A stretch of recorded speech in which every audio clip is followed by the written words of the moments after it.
There is a fault that many believers simply choose to ignore. A spiritual error that is rarely mentioned in sermons, that hardly ever appears in personal testimonies, and that no one dares to confess in an altar call. It is as if everyone prefers to pretend it does not exist, but there is someone who does not ignore it. God does not tolerate it, does not approve of it, does not minimize it. On the contrary, he deeply abhors it, firmly rejects it, opposes those who harbor it, and considers it a serious offense. The most shocking thing is that this fault has been one of the main causes of spiritual decline in this generation. And here comes the most alarming part. This evil is not outside, it is not found only among those who do not yet know God. It is present within congregations, infiltrating services, sitting in the pews, active on praise teams, even present at the altar. It is operating among leaders, ministers, pastors, preachers, and even among those who believe they are spiritually sound. And do you know why it goes unnoticed? Because this sin does not cause a scandal, it does not manifest itself with noise, it does not shout, it does not openly expose its presence, it is silent, discreet and deceptive. It disguises itself as spirituality, it dresses itself with an appearance of holiness, it adopts forms of devotion and it may appear to be committed to God, but internally it extinguishes the flame, dries up the source, separates the heart from the Creator. Little by little it nullifies spiritual sensitivity, cuts off communion and leaves only a shell, a lifeless faith, an empty religious routine, an image without content. And listen to me carefully, if this spiritual poison is present within you, it is useless for you to participate in all the activities of your church. It does not matter if you sing in the choir, if you preach powerful sermons, if you lead ministries, if you fast or give your most generous offerings. If this root is active in you, God does not accept what you do. He does not receive your adoration, does not answer your prayers, and is not pleased with your sacrifices. It's stronger than simply not listening. He turns against you. Imagine for a moment what that means.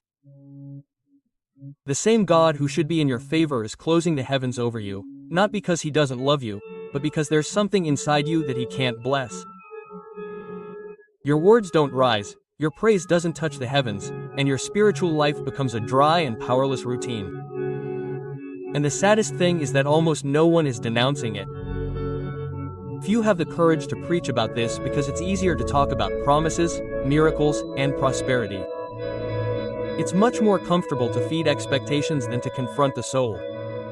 But today we're not here for the easy stuff.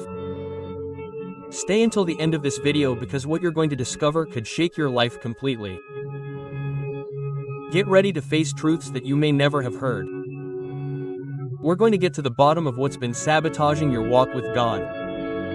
You will understand why your spiritual life is stagnant, why you feel like your prayers are bouncing off the ceiling, and why, despite your efforts, you feel an emptiness that is not being filled. And more importantly, today you will learn the way out, because there is still hope, but it requires determination, humility, and urgent action. And if you long to be more than a superficial believer, if you are tired of a fruitless faith, in the description of this video we will give you access to our discipleship training. It is for those who want to be forged with purpose, trained to represent the kingdom with authenticity and power. People who do not want to play religion, but rather live the true gospel with integrity. Take a deep breath and pay attention. What you are about to hear could alter your eternity. And do you know what is most disturbing? This sin is not something modern. It is not a fad of recent years. In fact, it is at the very roots of the original rebellion. It was this same evil that caused the fall of the first being created by God in heaven. It was what caused a resplendent angel, full of light and beauty, to become an adversary of the Most High. Yes, it was this sin that transformed Lucifer into what we know today as Satan. And since then, this shadow has been operating not among those who deny God, but precisely among those who claim to follow him. The most devastating thing about this sin is its ability to camouflage itself, to hide where no one suspects it. It does not appear in public scandals, it does not manifest itself through visible vices, nor is it found in behaviors that most people consider wrong. You will not find it in the smell of alcohol, nor in illicit substances, nor in provocative clothing, nor in parties full of excesses. No, this evil does not need flashy appearances to operate. It subtly infiltrates the deepest part of the soul. It settles in the mind, contaminates the heart, and is reflected in the looks, in the thoughts, in the way we evaluate others. It is present in that internal feeling of superiority in believing oneself to be more just, more holy, more correct, more faithful than others.